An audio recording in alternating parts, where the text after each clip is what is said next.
안녕하세요. 돈 버는 세상 돈세입니다. 오늘의 주제는 돈생이 중국을 되게 싫어하지 않습니까? 경제 공부를 하다 보면 중국이 얼마나 야비하고 국제법을 안 지키는지, 그리고 국가적인 국가와 국가의 서로 지켜야 될 신뢰와 매너가 있지 않습니까? 전혀 없어요. 우리가 중국을 적으로 생각해야 돼요. 그 내용을 대해서 저도 제가 투자한 LX세미콘, LG 계열 있는데 중국 양아치들이 이렇게 아직도 대놓고 우리나라에 노력해서 만든 기술을 훔쳐가고 있습니다. LG 디스플레이, LCD 사업 중국이 다 훔쳐갔죠. 그래서 지금은 중국 업체들이 돈을 벌고 있고 LG 디스플레이는 몇 년간 적자였는데 차세대 기술인 OLED밖에 안 남았어요. 이 기술은 엄청난 투자와 시간이 필요했죠.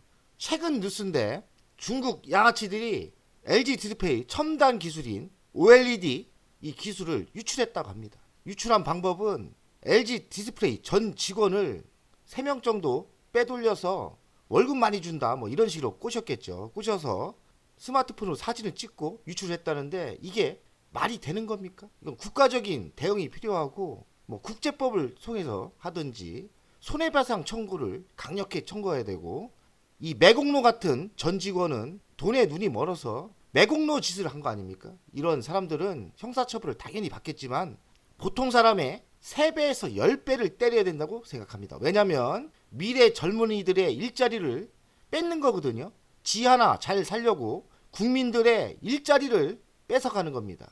이걸 법으로 강하게 만들어줬으면 좋겠어요. 특히나 민주당, 금투세 같은 그런 거 하지 말고 이런 것 좀 법으로 제한하고 법을 좀 바꿔주세요.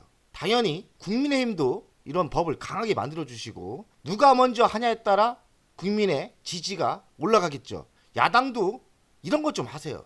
우리의 미래 먹거리가 사라지는 겁니다. 많이 당했지 않습니까? 우리가 조선도 당할 뻔했고 LCD는 당해서 이제는 우리나라의 LCD가 사라졌죠. 그 외 기술이 엄청나게 많아요. 반도체 기술도 빼가려고 했죠.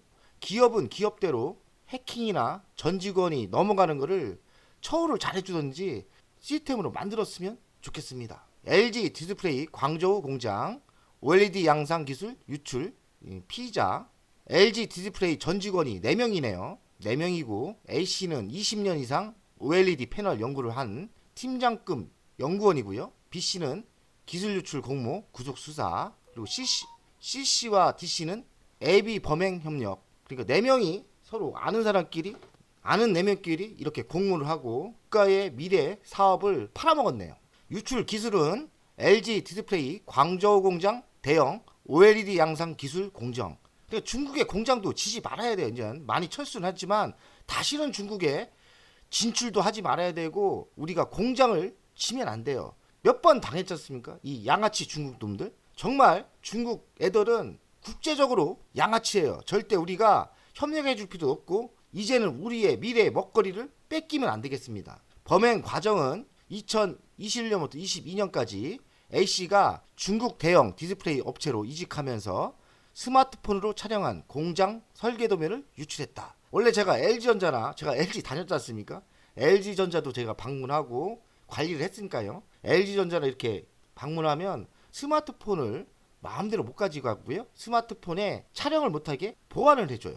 어느 정도 관리가 되는데 그래도 직원은 뭐 하자면 못하겠습니까? 살짝 다시 띄고 찍을 수도 있는 거고 이걸 더 보완을 강하게 할 필요 있다. 이런 첨단 기술을 하는 데는 스마트폰을 못 들어가게 하든지 그래야 될 것 같습니다. 예상 피해 규모는 5조 원 이상이라고 합니다. 엄청나네요.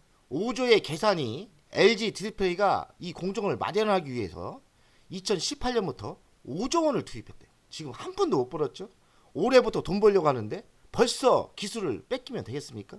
그리고 중국 니들 진짜 도둑질 하지 마라. 이 나쁜 놈들아. 결국엔 니들도 피해로 갈 거야. 중국 다 떠나고 있잖아. 그렇게 비겁한 행동으로 사업을 하다 보면 우리가 바보냐? 중국을 떠나고 중국 경제가 무너지고 있어. 그래서 우리는 인도나 베트남으로 가고 있는데 중국은 이만한 죗값을 받아야 돼요. 중국에 진출했던 업체들이 인도나 베트남으로 다 빠지고 있는 거예요. 중국을 찬양하시는 분들이 있는데 중국 망합니다. 제가 장담합니다. 중국은 서서히 망할 겁니다.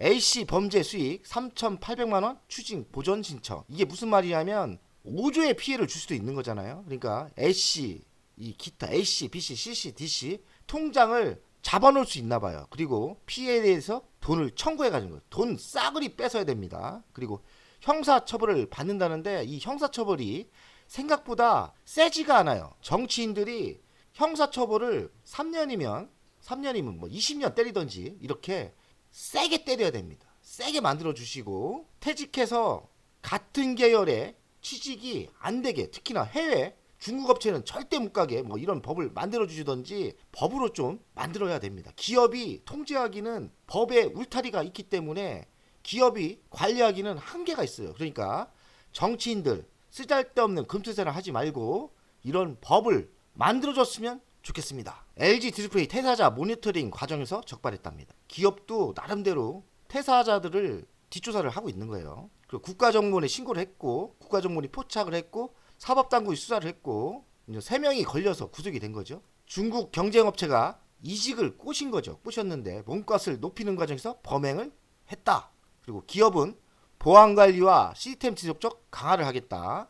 그리고 형사처벌로 대응하겠다 하는데 형사처벌이 약하니까 이 짓을 하는 거예요. 저는 20년 때렸으면 좋겠습니다. 국가별로는 중국이 12건 중에 10건이라니까요. 거의 중국만 하는 겁니다. 국가적으로 대응을 해줬으면 좋겠어요.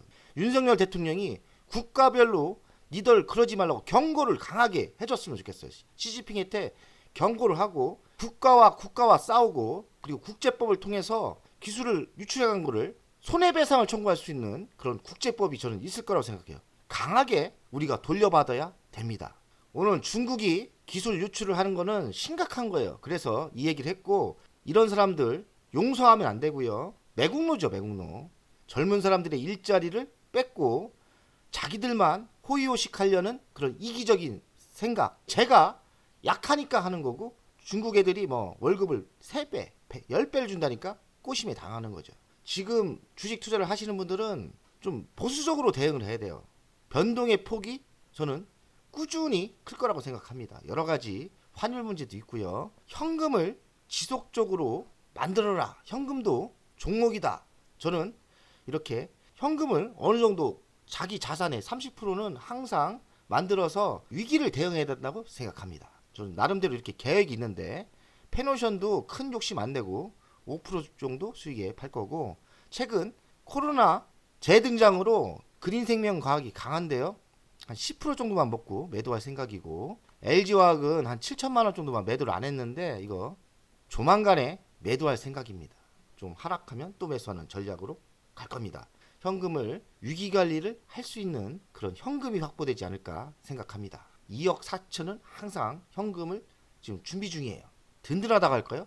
왜냐하면 위기가 왔을 때 대응을 뭐로 합니까? 현금으로 해야 됩니다. 현금을 충분히 만든 뒤에 중단타 승리 종목을 만들어야 돼요. 제가 관심 있는 거는 지금 LG노텍.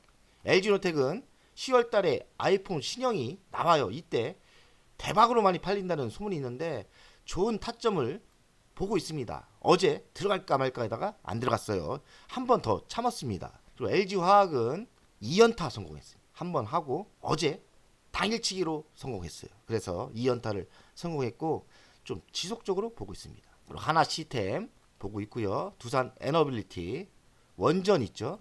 그리고 두산 좋게 보고 있고 페노션은 지금 매수 중이에요. 그래서 매도를 하고 다시 하락을 하면 중단타로 갈 생각이고 L전자 중단타로 좋게 보고 있습니다. 그리고 섹트레가이도 노려보고 있고요. 제가 자신 있는 종목인데 이 종목들은 저는 한 번도 실패한 적이 없어요. 제가 손절매를 안 하지 않습니까? 기다리면 결국엔 돈을 주더라 이거예요. 이 종목 중에 타점이 매우 유리할 때 보수적으로 접근하고 보수적으로 접근하는 건 뭡니까? 하락할 때 매수한다는 거죠. 하락할 때 매수를 할 계산입니다. 돈세영 가족 여러분들 살아남아야 됩니다. 정신 바짝 차리고 열심히 합시다. 오늘도 승리의 날이 됐으면 좋겠습니다. 화이팅!